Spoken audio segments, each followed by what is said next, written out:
Salaam alaikum, my wife Talazi.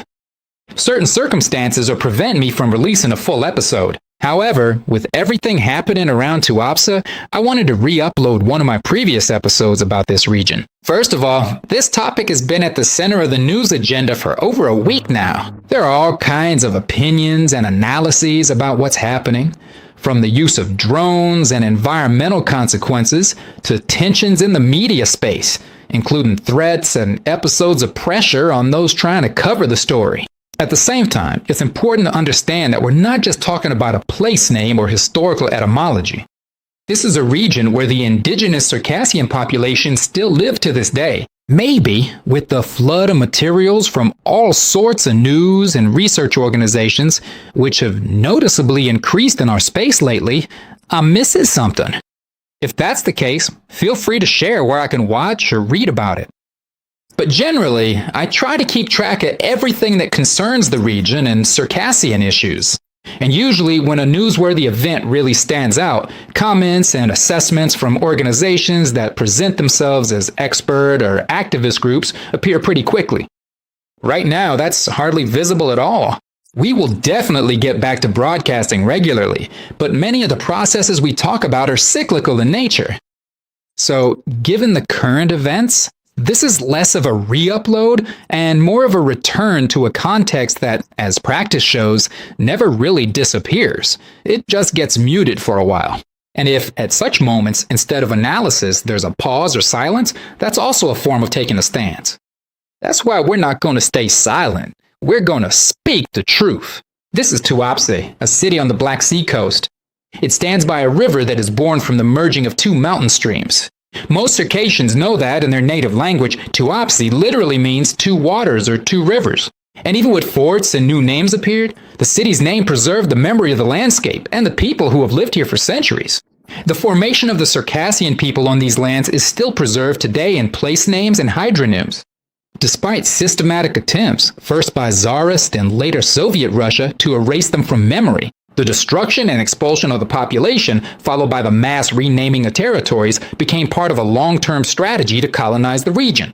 The most striking example was the abolition of the Tuapse National District and the creation in its place of the Lazarevsky District, named after the bloody Admiral Lazarev, a figure who is seen as an executioner by the indigenous Circassian population. During the Soviet period, the entire Black Sea coast underwent mass renaming. Names were changed both in honor of specific figures involved in colonization, as well as to neutral ones or after people who had no connection to these territories and had never even been there. A typical example is the renaming of a local village and later the most important mountain pass connecting the Circassian lowlands with the Black Sea region in honor of Stepan Shamian. He was a revolutionary figure of Armenian descent in Baku, Azerbaijan, one of the Bolsheviks whom Soviet historiography referred to as the Baku Commissar. It was there that he was executed by firing squad in 1918. Today, the pass connects Ajija with the Tuapse Gauls on the coast and remains a key transportation artery during peak season. Moreover, even those Auls that remained inhabited by indigenous Circassians were renamed. It was only after the collapse of the Soviet Union and the emergence of opportunities for public policy that it became possible to restore the historical names. For example, Kubyshevo once again became Agishapsug, the village named after Stalin reverted to Psib, and Kirov became Tagovsha.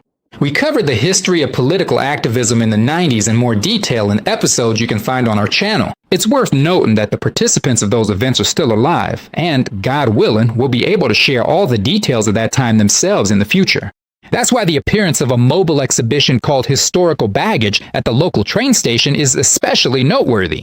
However, from the baggage of history, the authors deemed it appropriate to talk only about how, supposedly since the 15th century, the territory was under the control of the Ottoman Empire, and that there was a major slave market here. Pretty standard, really. In addition, some charlatans posing as historians claim that the name Tuapse is Greek, supposedly because Greeks once lived here. Apparently, these versions conveniently fit the idea of civilization being brought by the Russian army. At the same time, of course, the facts about the near total destruction of the local indigenous population are glossed over as insignificant. It's clear that these so-called historians are essentially continuing the policy of genocide, but it's also a sign of the project's authors' contemptuous attitude toward their own people and the hundreds of thousands of tourists and researchers who come to this station every year. That's why it's important to remember that these territories were never part of nor subordinate to the Ottoman Empire or any other state. The people of Western Circassia governed their own lives independently, and the Black Sea provided them with countless opportunities to do so. As for the Ottoman Empire, historians say its presence on the Black Sea coast of Circassia was limited to the fortress of Anapa, where in 1783, at the end of the 18th century, a military garrison was stationed by agreement with the indigenous Circassian population. Later, this garrison left the fortress by agreement with Russia, and the resistance against the invading army was led by Sheikh Mansour, who was captured there in Anapa in 1791. Thus, there was no serious military confrontation between Turkey and Russia directly on the territory of Circassia. Unfortunately, appeals to the local administration regarding the false exhibits and the need to remove them are being ignored today. The same goes for calls to the so-called Khazars of Krasnodar Krai to get involved in this issue. They successfully pretend not to hear or see any problems, busy defending the motherland from external enemies and securing new grants, without being distracted by such trifles. Everything is fine with us. Things are moving in the right direction because we raise all the issues that should concern the people of our republic, our republics, and so that there are some benefits, so that we are with Russia both in spirit and in heart.